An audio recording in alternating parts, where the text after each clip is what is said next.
Biology खुद जिंदगी की कहानी है जो हमें हमारे प्लेनेट पर हर लिविंग चीज से जोड़ती है। यह सिर्फ फैक्ट्स याद रखने के बारे में नहीं है, यह हमारे चारों ओर अस्तित्व के रहस्यों को जानने के बारे में है। बायोलॉजी के चमत्कारों में एक तितली का लाइफ साइकिल सबसे अलग है।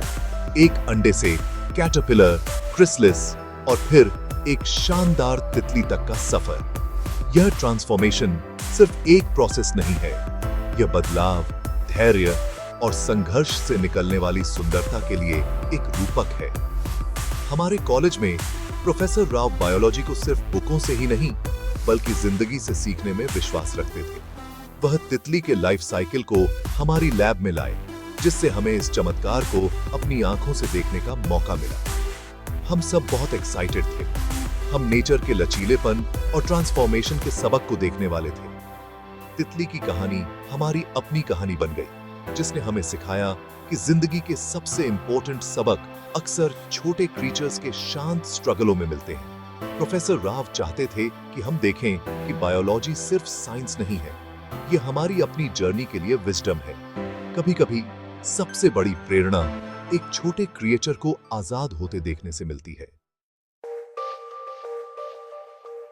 हमारी कॉलेज लैब, जो आमतौर पर केमिकल्स की गंध से भरी रहती थी, उस दिन बदली हुई महसूस हुई।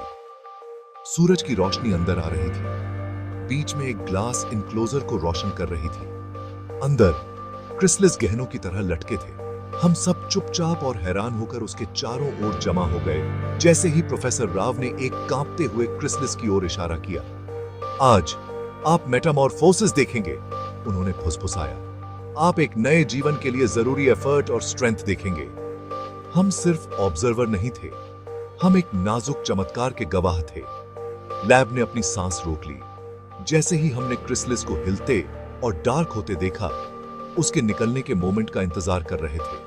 प्रोफेसर राव ने हमें हर डिटेल को देखने के लिए एनकरेज किया, न केवल साइंस के रूप में बल्कि एक बड़ी कहानी के हिस्से के रूप में। मामूली क्रिसलिस ने उड़ान और आजादी का वादा किया, अपने आप में एक पावरफुल सबक। उस स्टेराइल रूम में नेचर का वाइल्ड ड्रामा शुरू होने वाला था। लेबोरेटरी जीवन का एक थिएटर बन गई और हम प्रिविलेज्ड ऑडियंस थे। हम इंतजार कर रहे थे, एक्साइटमेंट में एक साथ। वह पल आ गया। एक क्रिसलिस हिला, टूटा और एक छोटा सा सिर बाहर निकला। तितली का संघर्ष धीमा और दर्दनाक था, आजादी के लिए एक खामोश जंग। हम मंत्रमुग्ध होकर देखते रहे। जैसे ही वह जोर लगाती और आराम करती, धीरे धीरे बाहर निकलती।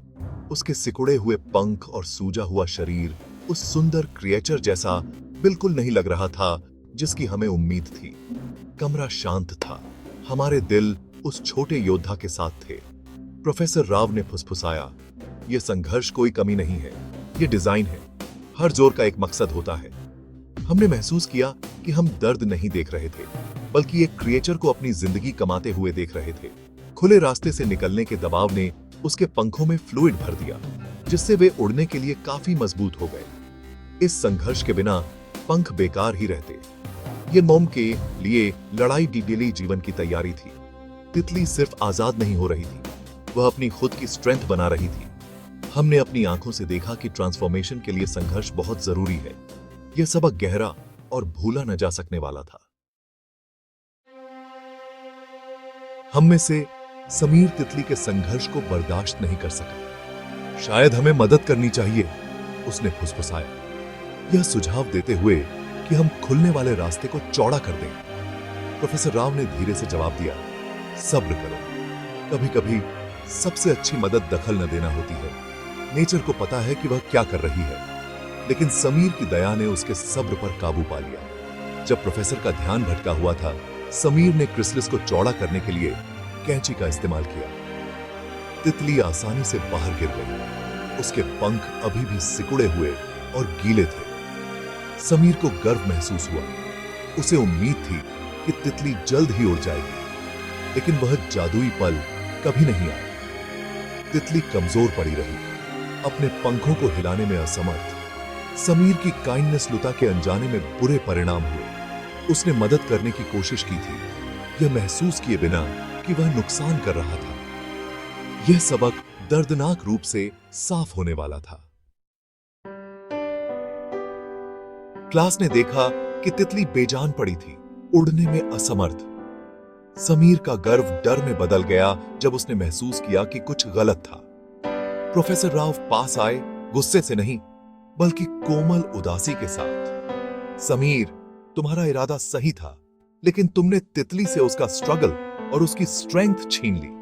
निकलने के लिए संघर्ष बहुत जरूरी था। इसने पंखों में फ्लूइड भर दिया, उसे उड़ने के लिए तैयार किया।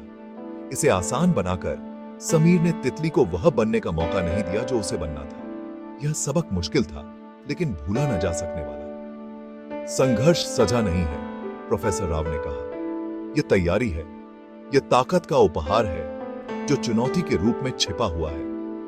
समीर ने इस गलती से किसी भी किताब से ज्यादा सीखा। क्लास समझ गई, कभी कभी बहुत जल्दी मदद करना अच्छे से ज्यादा नुकसान कर सकता है। हम सभी ने सबक का वजन महसूस किया। तितली का भाग्य एक प्रतीक बन गया, विकास की प्रक्रिया का सम्मान करने की याद दिलाता है। उस दिन हमने ताकत का असली मतलब सीखा। तितली की कहानी ने एक गहरी चर्चा छेड़ दी। प्रोफेसर राव ने समझाया, नेचर में रेसिस्टेंस जरूरी है, जैसे एक वेटलिफ्टर के लिए वजन। संघर्ष के बिना कोई ग्रोथ नहीं होती। तितली का संघर्ष उड़ान के लिए शक्ति पैदा करता है।